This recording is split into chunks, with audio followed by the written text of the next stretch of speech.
আলাইকুম প্রিয় শিক্ষার্থীরা, আমরা আজকে পড়ব unit 9 traffic rules lessons 1 and 2। Traffic rules এটার অর্থ হলো ট্রাফিক আইন। দ্য রুলস মানে হচ্ছে আইন। এতে বলা আছে পেয়ার ওয়ার্ক, জোড়াই কাজ, যুগল কাজ, দুইজন মিলে কাজটা করব। লুক এট দ্য পিকচার্স, ছবিগুলোর দিকে তাকাও। লুক মানে তাকাও, এট দ্য পিকচার্স ছবিগুলোর দিকে। Write the words under the correct picture. Write the words, অর্থাৎ সঠিক শব্দটিকে write the words শব্দগুলি লেখো under the correct picture সঠিক ছবি পাশে। ওকে, প্রথমে দেখো দেওয়া আছে ইন্টারসেকশন। ইন্টারসেকশন কথাটার অর্থ হলো একাধিক রাস্তার মিলনস্থল, তো কয়েকটা রাস্তা এসে যেখানে মিলে। হেভি ট্রাফিক অর্থাৎ অতিরিক্ত যানবাহন। ট্রাফিক লাইটস অর্থাৎ ট্রাফিক বাতি। হসপিটাল মানে হাসপাতাল। স্কুল বিদ্যালয়। জেব্রা ক্রসিং, জেব্রা ক্রসিং মানে রাস্তা পারাপারের স্থান। নো হর্ন, হর্ন বাজানো নিষেধ। নো ওভারটেকিং অর্থাৎ ওভারটেকিং নিষেধ। এই শব্দগুলি আমাদের এখানে কিছু ছবি দেওয়া আছে, তো কোনটা নিচে পড়বে সেটাই আমরা এখন লিখব। দেখো এই যে 1 নাম্বার যে ছবি আছে এখানে আমরা কি দেখতে পাচ্ছি? এখানে অনেকগুলো গাড়ি দেখতে পাচ্ছি, তার মানে এখানে আমরা কি লিখব? ট্রাফিক। ট্রাফিক। 2 নম্বরে এখানে দেখো অনেকগুলো রাস্তা কি মিলনস্থল অর্থাৎ ইন্টারসেকশন বা ইন্টারসেকশন। এখানে দেখো এটা হচ্ছে ট্রাফিক লাইট, তো আমরা এখানে কি লিখেছি? ট্রাফিক লাইট লিখেছি।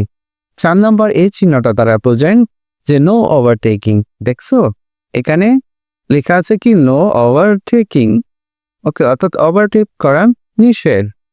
এখানে একটা হর্ন দেওয়া আছে এবং এটাকে লাল চিহ্ন দিয়ে ক্রস দেওয়া আছে, তার মানে নো হর্ন।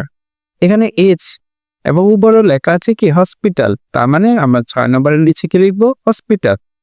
ঠিক আছে। 7 নম্বরে দেখো তারা স্কুলে যাচ্ছে, এই চিহ্নটা দ্বারা কি বোঝায়? বিদ্যালয় বোঝায়। রাস্তার পাশে যখন এরকম চিহ্ন থাকবে তখন বুঝতে হবে কি সামনে কোনো বিদ্যালয় আছে। 8 নম্বরে দেখো এইটা হচ্ছে জেব্রা ক্রসিং, যেটা দিয়ে মানুষ রাস্তা পারাপার হয়। ওকে, জেব্রা ক্রসিং আমরা এখানে লিখেছি।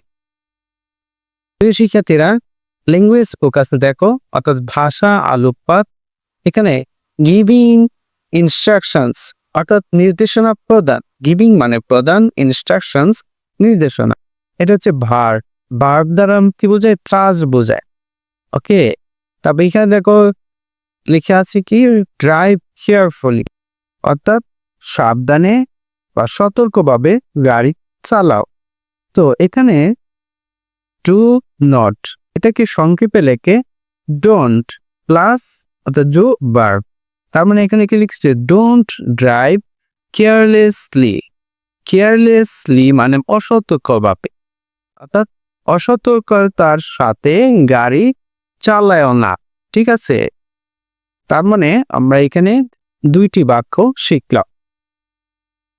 এখন আমরা পড়ব সি। সিতে বলেছে দেখো complete the sentences with the correct form of the verb in brackets. Complete এগুলো কিন্তু তোমাদের পরীক্ষায় আসে। ঠিক আছে, বিশেষ করে এগুলা অবশ্যই পরীক্ষায় আসে। কমপ্লিট মানে পূর্ণ করো। দ্য সেন্টেন্সেস বাক্যগুলো উইথ দ্য কারেক্ট ফর্ম অর্থাৎ সঠিক ফর্ম দিয়ে, সঠিক গঠন দিয়ে, অফ দ্য ভার্ব ভার্বের, ইন ব্র্যাকেটস ব্র্যাকেটের মধ্যে। ঠিক আছে, তাই দেখো ব্র্যাকেটের মধ্যে কিছু ভার্ব দেওয়া আছে, এটা সঠিকটা এখানে আমরা লিখবো। ওকে প্রিয় শিক্ষার্থীরা, 1 নম্বর আছে দেখো there is a hospital here. এখানে একটি হাসপাতাল আছে। এখানে ড্যাশ দেওয়া আছে ইউর হর্ন হিয়ার, প্যাকেটে দেওয়া আছে ইউজ, তাহলে আমরা এখানে লিখবো don't use your horn here অর্থাৎ এখানে হর্ন ব্যবহার করবেন না। ডোন্ট ইউজ ব্যবহার করবেন না ইউর হর্ন আপনার হর্ন হিয়ার এখানে। 2 number that sign means no overtaking.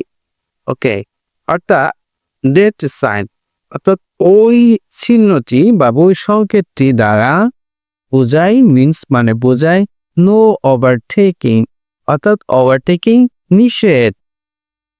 তো এখানে দেখো দ্যাট এখানে আমরা লিখবো যেহেতু ওভারটেক দেওয়া আছে তো আমরা এখানে লিখবো ডোন্ট ওভারটেকিং দ্যাট কার, ওই গাড়িটি ওভারটেক করবেন না বা ওভারটেক করো না। 3 নাম্বার দেখো there is a school here, এখানে একটি বিদ্যালয় আছে। ব্র্যাকেটে দেওয়া আছে কি ড্রাইভ, এখানে আছে স্লোলি, স্লোলি মানে ধীরভাবে, তো আমরা এখানে লিখবো ড্রাইভ স্লোলি, ধীরভাবে চালাও। 4 নাম্বার দেখো number 4 there is an intersection ahead, অর্থাৎ এর সামনে একাধিক রাস্তার মিলন স্থল। কেয়ারফুল, এখানে আমরা লিখবো বি কেয়ারফুল, অর্থাৎ সতর্ক হ। নাম্বার 5 দেখা আছে 5 the traffic signal is red, অর্থাৎ ট্রাফিক সংকেত লাল। গো, ডোন্ট গো মানে সামনে যেও না। তো প্রিয় শিক্ষার্থীরা আমরা শূন্যস্থানটি পূরণ করেছি। এখন আমরা বলবো ইউনিট 9 এর লেসন 3 ফর আলফাবেট, তো হচ্ছে বর্ণমালা। ঠিক আছে, বলছে write the cursive capital letters, অর্থাৎ রাইট মানে হচ্ছে লেখো, কার্সিভ ক্যাপিটাল, কার্সিভ মানে হচ্ছে টানা বা বাঁকা, ক্যাপিটাল মানে লেটার্স হচ্ছে বড় হাতের। এখানে আমাদেরকে বলছে যে বড় হাতের টানা লেখা কার্সিভ অর্থ হচ্ছে কি বাঁকা করে লেখা। তো এখানে যে এ আছে এটাকে আমরা কার্সিভ আকারে লিখবো। ঠিক এ থেকে আমরা যে পর্যন্ত এই লেখাগুলি আমরা এখন শিখবো। ওকে, এই লেখাগুলো বারবার প্র্যাকটিস করলে আমাদের জন্য সহজ হয়ে যাবে। শিক্ষার্থীরা এই পর্যন্তই। আল্লাহ হাফেজ।